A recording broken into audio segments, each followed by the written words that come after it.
Hello and welcome. I'm Ollie Law, Editor-in-Chief of Unbreakable Ventures, a threat landscape email that provides entrepreneurs and business leaders resources to help take on any and all disruptions.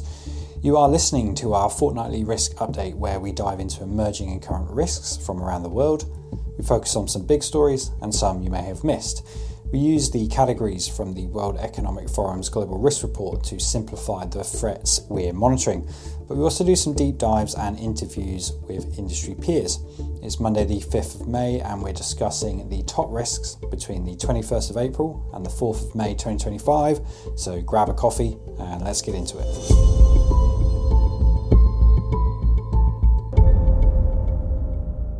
I'm back down in Ōtautahi, Christchurch this week as I have some software development to concentrate on. Specifically, my team outside of Unbreakable Ventures is working on some new multi-agency emergency management software. While coding away, we've had another stark reminder of how timely this software is, given that New Zealand received another significant storm. You may have remembered in last fortnight's episode, I was talking about how a front came in for the Easter break. Well, 2 weeks later, we've had another one hit the Canterbury region and it's definitely hit it hard. Lots of flooding, heavy winds all the way up to Wellington. It literally didn't stop raining for 2 days straight. That said, our team observed the response really closely and it appeared the lessons from previous natural disasters, like the Port Heals fires, those lessons were taken on board, specifically with communication. And the emergency management and civil defence team mostly nailed the response from what I saw. I saw some images come out with New Zealand's Minister of Emergency Management, Mark Mitchell, observing the Salween Emergency Management team in their EOC. Saw all the good stuff, whiteboards, sims, bibs, plenty of coffee, laptops on the go, phones ringing. It's a sight I love to see, but all that said, communication with the public remains a serious issue. I was carefully watching feedback and misinformation unfold online. If you jump on somewhere like Reddit or Facebook, it's always mixed messages, which is unfortunate to see. Despite plenty of guidance, the public still had no solid place to find things like road closures or specific information about where the floods were worst evolving. And of course, that's not actually true. There's plenty of information out there. It's just that finding a central source is often the hardest point. But I believe this reiterates the need for a single point of truth, a common operating picture for everyone. But as I said earlier, teams like mine are certainly trying to make that happen. Anyway, one quick favour before we head into this week's threats. Can you please consider subscribing if you haven't already, or share the podcast with your peers? It looks like a few of you actually did this last week, so thank you so much for that and welcome to our new subscribers.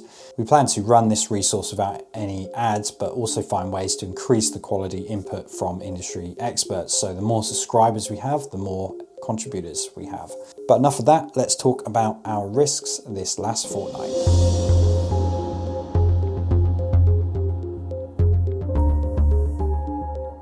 Let's start with something that feels increasingly urgent, our reliance on technology and just how fragile that tech is. I feel like a broken record here given how much the threat of technology risks seem to be mentioned in almost every update we do, and that's partially due to my personal obsession and observation of technology, but also that it is truly our existential threat. This fortnight, 4 stories emerged that on their own might seem isolated, but together they show a deeply uncomfortable truth. We are building digital houses on some very shaky foundations. Let me run you through what happened. A surveillance platform called FlexiSpy, designed to monitor employees by taking desktop screenshots, leaked over 21 million images online, according to Cybernews. These weren't just random frames taken at unfortunate times. They included passwords, payroll records, medical files, personal messages, sensitive info from government departments, hospitals and tech companies. Completely exposed. Quite unbelievable really, given our reliance on similar screen sharing tools every day. So the whole idea is to take advantage of those existing tools and services that's available out of the box so that we can download a file that could then help us remotely control any of these computers. Researchers discovered that Microsoft's Remote Desktop Protocol, RDP, which is a system millions use to access computers remotely, contains a vulnerability with password caching. Researchers discovered a critical vulnerability that the system may accept previously used passwords for remote connections, even after those passwords have actually been changed. As of May, Microsoft still hasn't confirmed a fix, and we still don't really know what the plan is to mitigate this. Then came news of a critical SAP NetWeaver vulnerability, otherwise known as CVSS 10.0, which in other words is the highest severity level. Hackers are actively exploiting it. Many systems have already been compromised according to the publication The Stack. These systems control finance, HR, supply chains, you name it. So if you've got SAP in your organization, make sure you're jumping on this exploitation right away.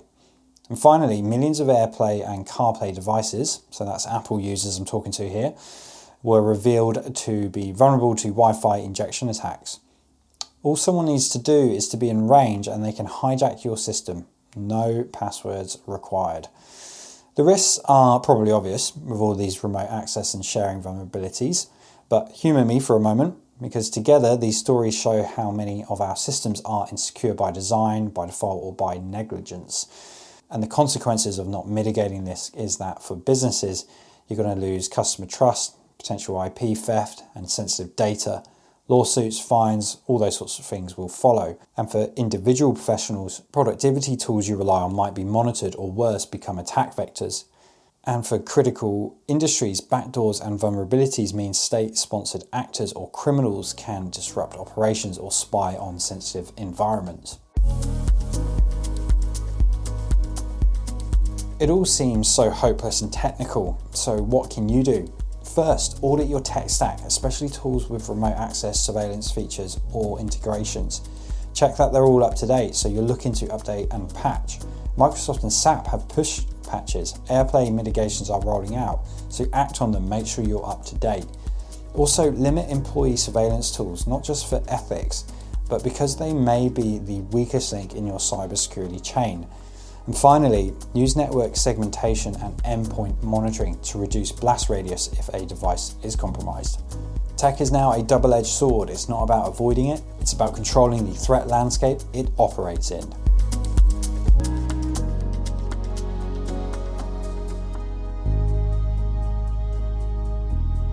Let's bring you some breaking news just into us from Australia now. The state broadcaster ABC News have been reporting that the incumbent Labour Party have certainly won power in a nationwide federal election. This means that the incumbent Labour Party with the Prime Minister Anthony Albanese will be staying in power. Australia just had a major election, but recently the Wall Street Journal as well as Bloomberg and other major publishers have talked less about who won, but why. Anthony Albanese, leader of Australia's Labour Party, staged his comeback this weekend, despite weeks of polling suggesting otherwise, and arguably a stunning twist for opposition leader Peter Dutton, who not only failed to unseat Albanese, but he also lost his own seat of Dickson in Brisbane. The Albanese campaign was defined by aggressive rhetoric on immigration, energy and economic nationalism. Across Western democracies, we're seeing a vector pivot. Anti-establishment sentiment, deep frustration over rising living costs, and distrust of global institutions are pushing people towards leaders promising bold change, even if it's polarizing. The way voters are turning up matters to businesses and professionals, especially in the small to medium enterprise world, who make up the majority of Australia's GDP.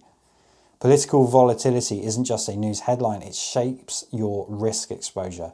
Trade policies shift, regulations tighten or even collapse. Public messaging becomes weaponized. We're seeing how vulnerable this can become out of America. But this vulnerability has a huge effect on business confidence. When things are unstable, leaders stop spending so freely. And of course, for multinationals or businesses operating across borders, it's harder to plan when the rules keep changing. So what can you do?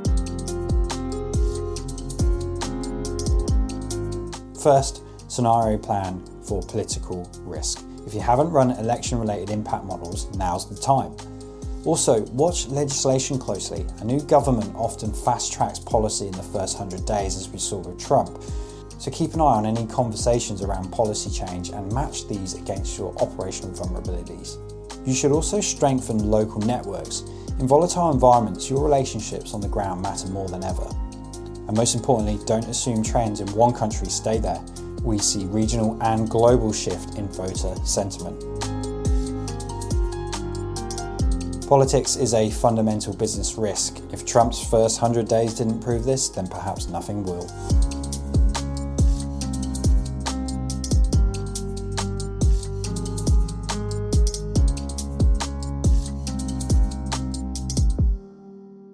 Let's get straight to our breaking news this hour out of southern Europe.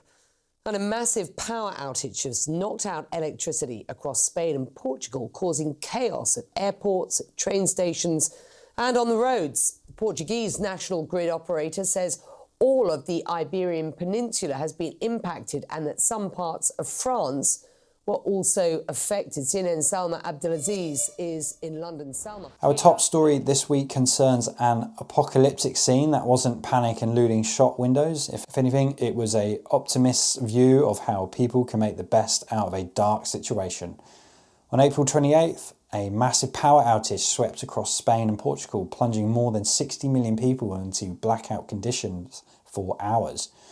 No terror attack, no extreme weather, just supposedly a failure in the grid, and a sobering preview of what happens when the resilience of something we rely on as a lifeline fails.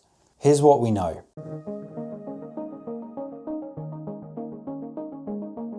At exactly 12:33 p.m, Spain's grid lost 15 gigawatts of generation, although this figure is still up for debate. That's 60% of national demand, and they lost it within 5 seconds. A cascading failure followed. The interconnector between Spain and France shut down. Portugal's grid found next. Within moments, trains stopped, hospitals lost power, telecoms went dark, planes were grounded, and misinformation spread like wildfire. Initial reports suggested a cyber attack or renewable energy failure, but both were wrong. Instead, it was a complex technical failure in load balancing and grid protection systems. The kind of thing that happens when modernisation doesn't keep up with demand. The economic impact is estimated to be in the range of 1.6 billion euros and 4.5 billion in Spain alone. Retail, tourism, banking and manufacturing were crippled for days. So what are the lessons here? Interconnected grids are fragile. A single point of failure in one country can take down multiple nations. That means governments must invest in redundancies, not just efficiency. Backup systems aren't enough. Telecom networks failed because their backup power didn't last. If your business relies on connectivity, test your fallback plans, don't just write them down. Renewables need smarter integration as well. While they weren't to blame, the event exposed the challenge of managing grid inertia with solar and wind. Grid operators need better forecasting, storage and balancing technology. Critical services must harden. Hospitals, airports and emergency services need energy security beyond assumptions.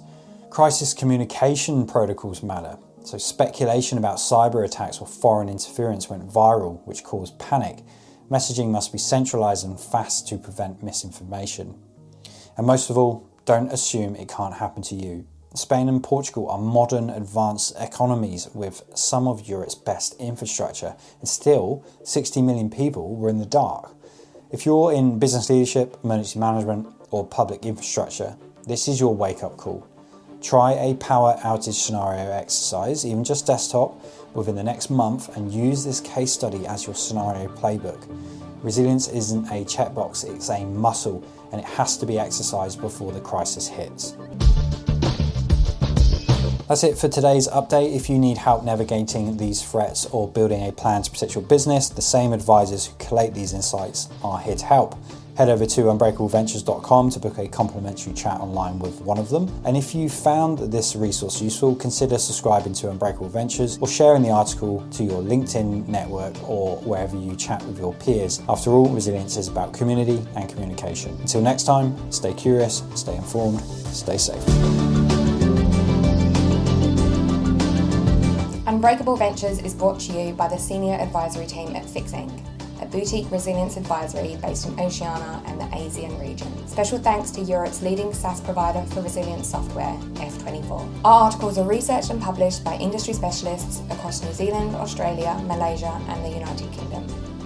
This podcast provides advice and information on disaster recovery and the threat landscape. The content is not a substitute for expert guidance during a crisis. Unbreakable Ventures is a publication operated by Fixint Consulting Partners, a Fixint Group company.